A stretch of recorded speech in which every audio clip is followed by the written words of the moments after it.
students from Group 2, and today we are here to present our art integration project on one of the social institutions of Meghalaya, namely the tribes. So, the purpose of this presentation is to make all of you familiar with the diversity of tribes in Meghalaya, their history, both before and after independence, the culture of three major tribes of Meghalaya, the nature of inheritance in Meghalayan society, the extent of incorporation of tribes into mainstream society, and last but not the least, the impact of industrialization on the tribes. We hope that you will get to learn something from us and enjoy this virtual tour of Meghalayan tribes. Thank you. Good morning everyone. I am going to give a brief introduction about the majority tribes in Meghalaya.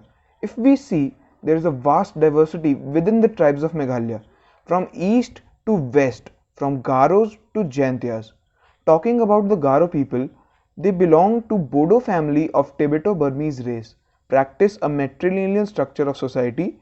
The thing is that all the tribes in the Meghalayan region practice matrilineal system. Moving on, the Khasi tribe. They are believed to be migrated from Indo-Chinese peninsula, and their language shows connection from the tribes of Myanmar. And now the Jaintia tribe. They were the ancient rulers of the Jaintia hills of Assam and Meghalaya. They also show their allegiance towards Hinduism. Now over to Satyam for the minority tribes of Meghalaya. Good morning, ma'am. This is Satyam Singh from class 12th, and I am here to present on the topic tribes in Meghalaya. So, first tribe is Hejong people. The Hejong are tribal group native to the Indian subcontinent, notably in the northeast Indian states and Bangladesh. The majority of the Hejongs are settled in India. Hejong are predominantly rice farmers. They are said to have brought wheat fields cultivation to Garo hills, where the Garo people used slash and burn method of agriculture. They have status of a scheduled tribe. Second is Koch people. Koches are a tribe to Burman ethno-linguistic group of Assam and Meghalaya. Koches are trans-border community like the Garos and the Khasis. They live in separate countries which were carved out of their ancestral lands. It is a scheduled tribe in Meghalaya.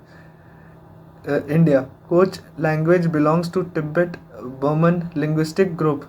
Koches want to preserve language and culture and heritage. Third is Rabha people. Rabha also Rava etc. are an indigenous Tibeto-Burman community of the Indian states of Assam, Meghalaya and West Bengal. They speak Rabha, a Tibeto-Burman language, as well as Assamese in Assam. The Rabhas um, the Rabhas live mostly in Gol, Hara, Kamru, Kokraghar, Udalgur and Baksa districts, and also in some places of Banjagan, Chirang, Sodhpur and Karbi and Anglong districts in Meghalaya. Rabhas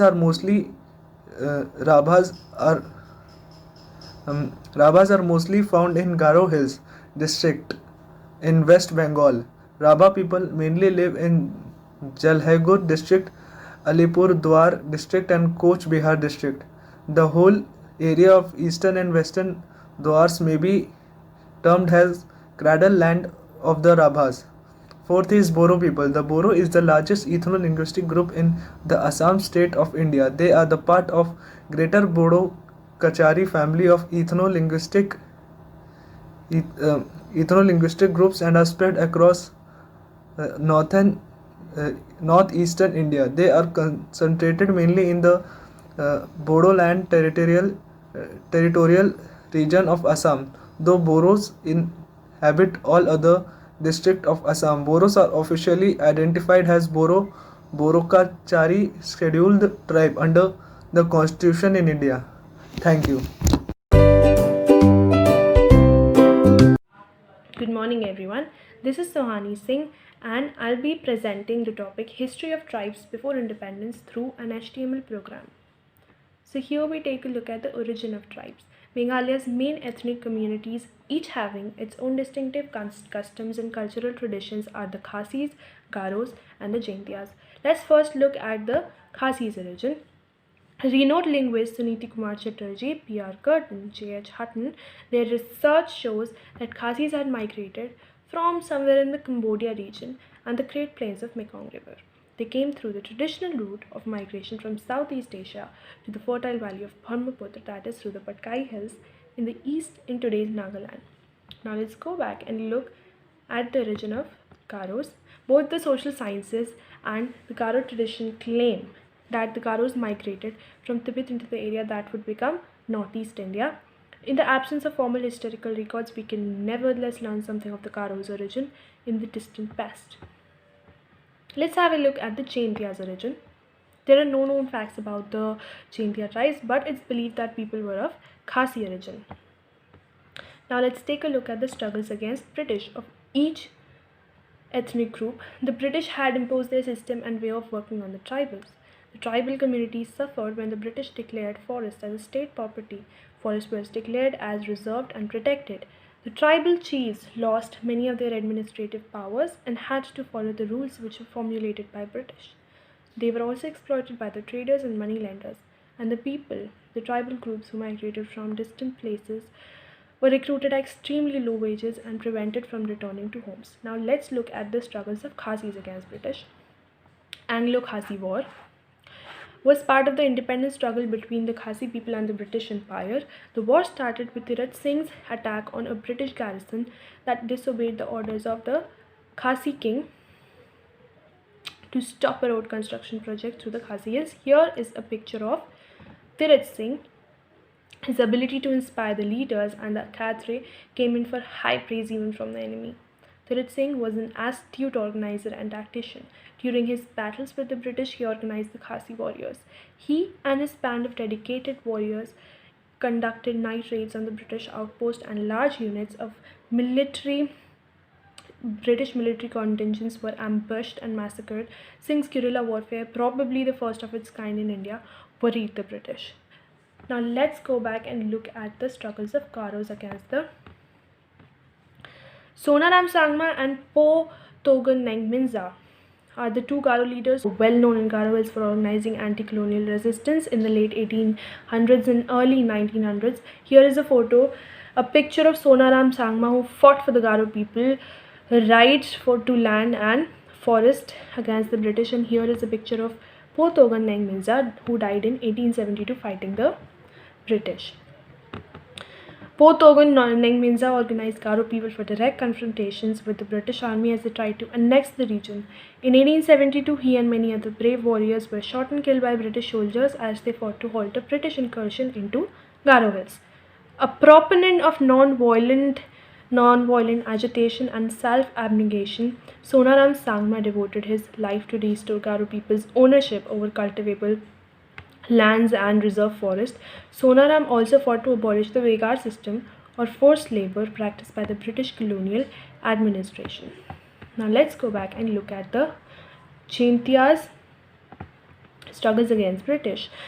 A historic uprising in Jaintia Hills began from December 28, 1861. Because of imposition of taxes, it crested a deep unrest in the Garo, in the Jaintia tribes. In the unequal fight that ensued, hundreds of Jaintias were killed, and Kiang Nangba was betrayed, captured, and hanged publicly on December 30th, 1862. Here's a picture of Kiang Nangma, and here's a memorial of Kiang Nangma. India is the homeland to a large number of ethnic groups. In terms of ethnic groups, tribal communities are mostly categorized as scheduled tribes by the Constitution. In globalization, their traditional identities are deeply embedded in the community. Globalization has greatly affected the folk life of tribes, both in both way, positive and negative. The positive impact is that their culture and heritage has spread around the world. The negative impact is that due to introduction of Western culture, people have now developed liking for fast food, which has decreased their liking for their own traditional food. Their ethical identity seems to lose its authenticity due to globalization. Some traditional features of Garo, Khasi, Jainti tribes are changing in the because due to the impact of globalization. It has also affected the languages, which turn it ha- globalization has also affected the tribes in which globalization has also affected the language of tribes, which in turn has endangered their ethical dialects due to mix of foreign languages. A similar change has come to the music, food, dress, and even to festivals of local people. Thank you very Hello everyone, I'm Pratishtha Chamoli, and today I'll be telling you about the cultural practices of a very important tribe of Meghalaya, the Khasis. So, the Khasi community is the largest community of Meghalaya, constituting around 48% of the total population.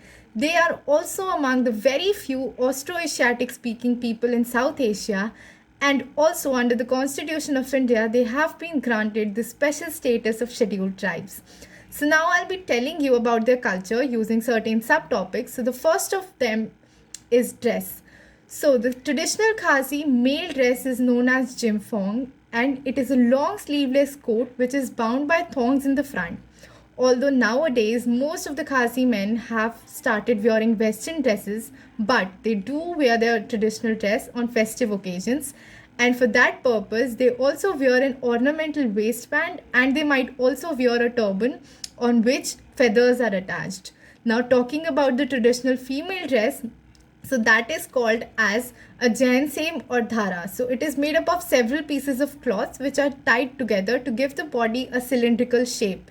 The women also wear a silver or a golden crown on festive occasions, at the back of which a spike of flowers is attached. So our next topic is marriage. So Khazis are engaged in exogamous marriages. So that means that they do not marry any person from their own clan. Also, it is very important to note that the Khazis are given considerable freedom in choosing their marriage partners, and both the potential people who are getting married are well acquainted with each other before marriage. Divorce is also very easily obtainable in this community, and it is not a stigma. Now, talking about the post-marital residence. So, when a man marries in heiress, so the post-marital residence is matrilocal, whereas when a man marries a non-heiress, so the post-marital residence is neolocal. Our next topic is occupations. So the traditional Khasi occupation is called jhoom, and this word means shifting cultivation for survival. So the Khasi economy is predominantly peasant based. However, some people are also engaged in some other businesses such as cloth making. The Khasi motifs are very famous, and the Khasi people paint their self-made motifs on cloths, and they also make musical instruments because music is an integral part of Khasi life. Our next topic is that of religion. So before the arrival of the Christian missionaries, so most of the Khazis practiced their age-old religion that is known as Ka Niyam Khazi or Niyam Tre. But after the arrival of the Christian missionaries, now 85% of the Khazis have embraced Christianity. However, there are still a few of them who practice their age-old religion, and there are also a few of them who are Muslims as a result of inter-community marriages. Our next topic is that of music and dance. So music and dance, as I have already told, are very much, they are integral parts of Khazi society. So now talking about music, so the most basic and the most famous form of music is the fawar.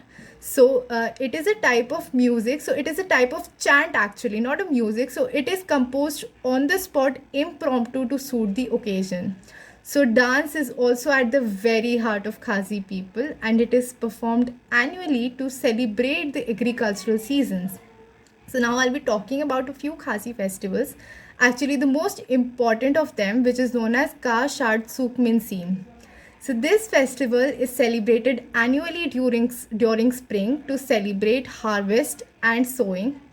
So in this festival, both male and female members of the Khazi community participate.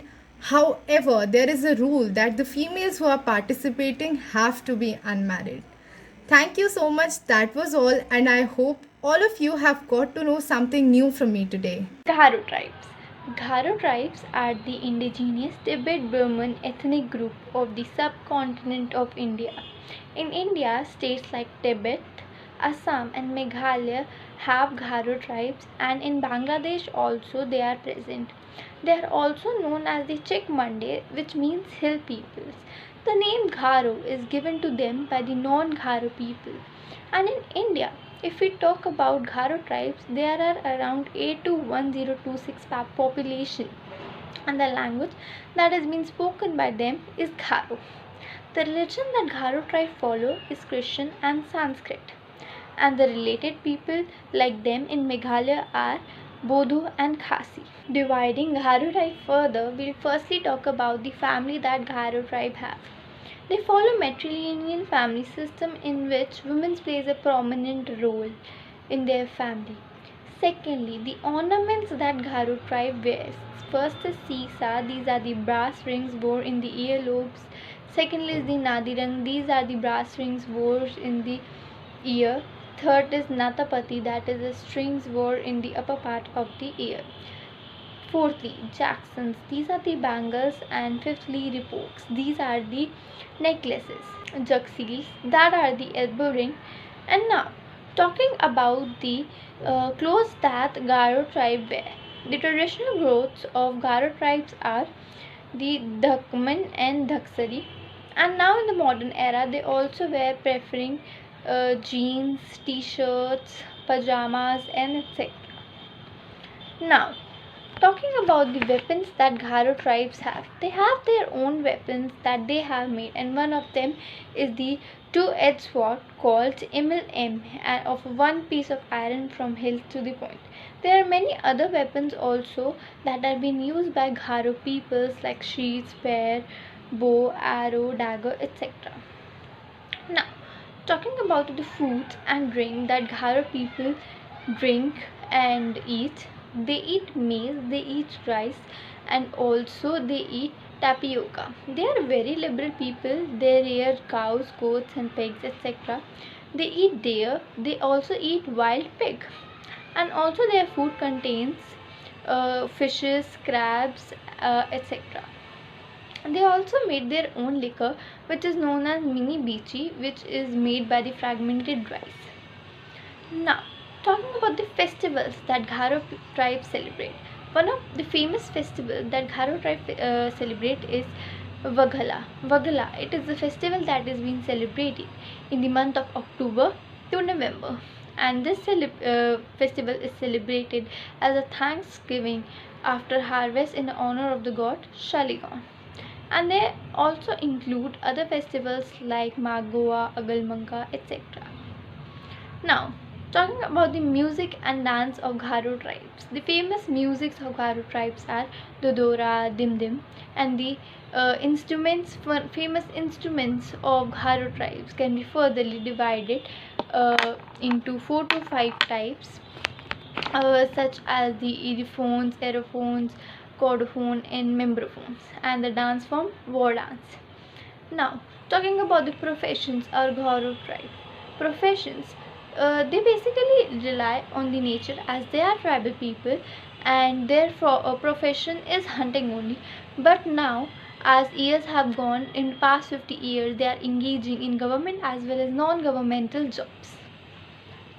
Last but not the least, let's talk about some of the prominent or the notable group of people of Garo tribes. One of them is S.C. Monak. He is the former Chief Minister of Meghalaya. Kilko Marak, he is a right-hand bowler from Meghalaya. And Martin Dongo, he is a politician who was part of Indian National Congress and National People Party of India. Thank you. Good morning, I am speaking on the Jaintia tribe culture and festival. Jaintia people are rich in their cultural heritage. Their culture reflects the tradition, music, arts and craft of Jaintia tribe. Tribe is famous for artistic work, wood carving and cave and bamboo work. They are also famous for weaving of carpet and silk. Now there come several things under their culture. First of all is food habits. The people live in a simple life. Rice is the main food of people. They also eat meat and different kind of vegetables from forest like mushrooms, bamboos, etc. and not from the vegetables available in the market. Costumes.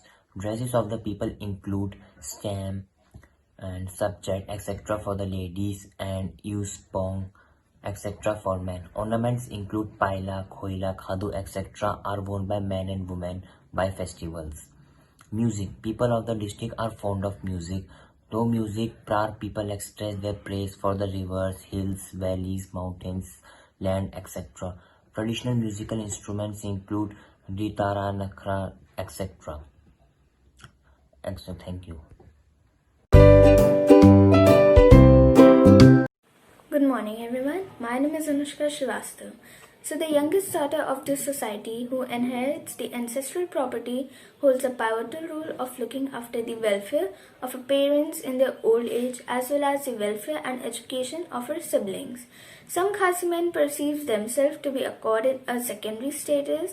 They express that Khasiman don't have any security, they don't own land, they don't run the family business, and at the same time they are almost good for nothing.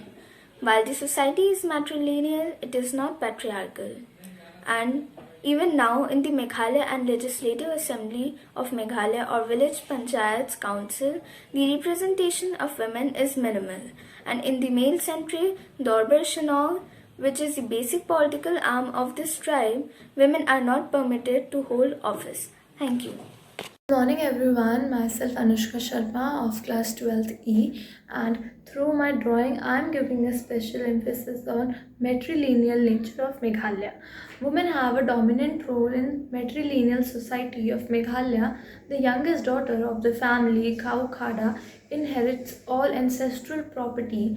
After marriage, husband lives in a mother-in-law's home. When no daughter are born to a couple, they adopt a daughter and pass their rights to the and property to her. There is no social stigma attributed to the woman remarrying or giving birth. The women who enjoy all rights live an independent life, dress well, attend church, and many prefer not to get married.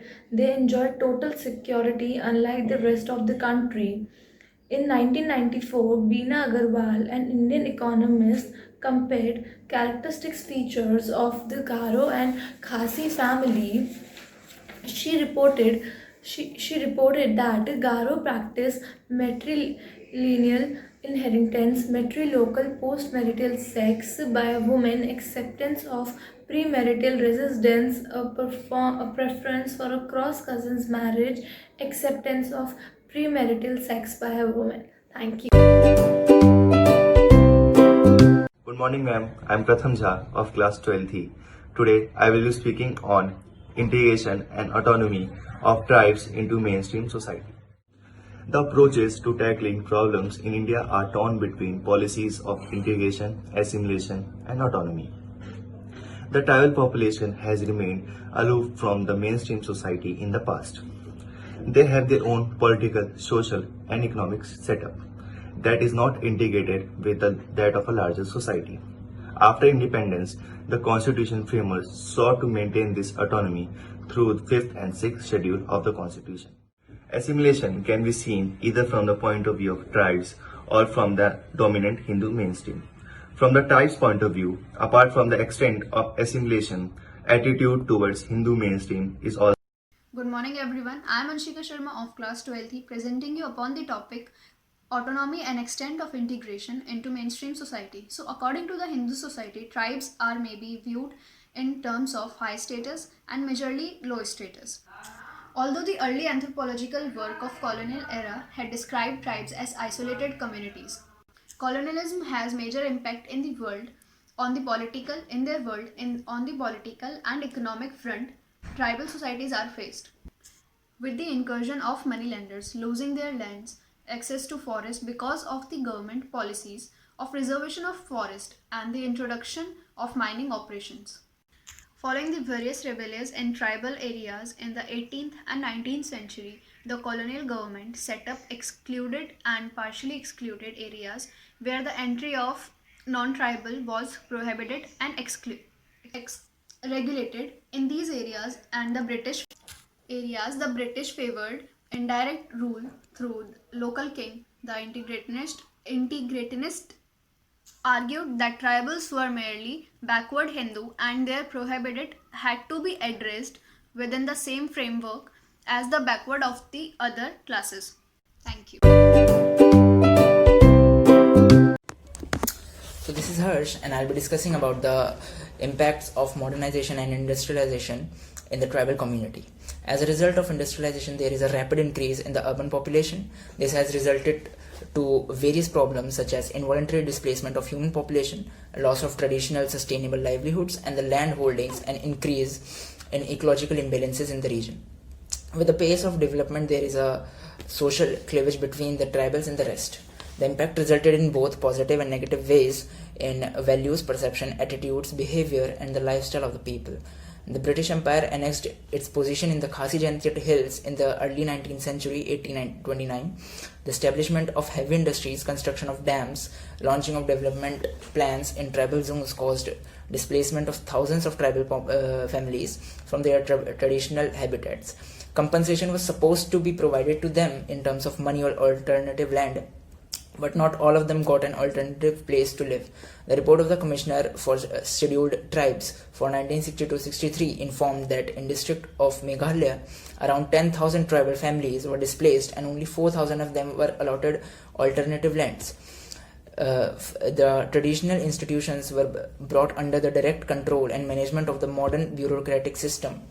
For example, the people can now get some of their needs fulfilled through either the charitable organizations or the government agencies. The capability of the society to think, analyze, plan, and act on its own was replaced by dependency on others. It now looks as if Khasi Jantiya society is not able to appreciate and continue what it had inherited from its forefathers. A society with strong culture and self-reliance has been gradually converted into a society that depends on external support. The Khasi Jantiya society is thus caught in a cycle of dependence and that is affecting its growth, population, and development. Talking about the positives, the Christian missionaries became active, particularly the Welsh missionaries, the Khasi and the Jantiya Hills, and their impact is evident in the social life of tribal people of the area. The Khasi Hills district has been more deeply influenced by Western culture. The communication between the tribal areas and the urban areas, which naturally led to more intensive and extensive development than before. The changes in the social status of women may also be mentioned here. The restriction on the movement of women have disappeared. Previously, the Khasi women could not attend or participate in the political affairs, which is not the case now. The other impact of the society brought about by the religious organizations related to modern education. The modern education serves as an engine of literacy and knowledge by the mid 20th century. The students' unions were also starting to form.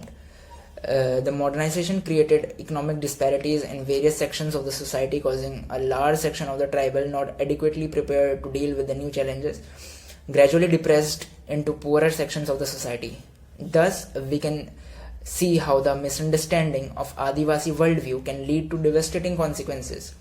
This phenomenon is not new but has already been happening since ages.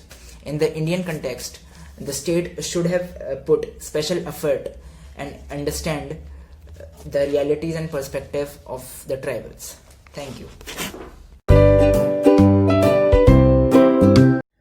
This was Group 2 explaining most about the culture, family, history of tribes of Meghalaya. Hoping the explanation was informative in some way.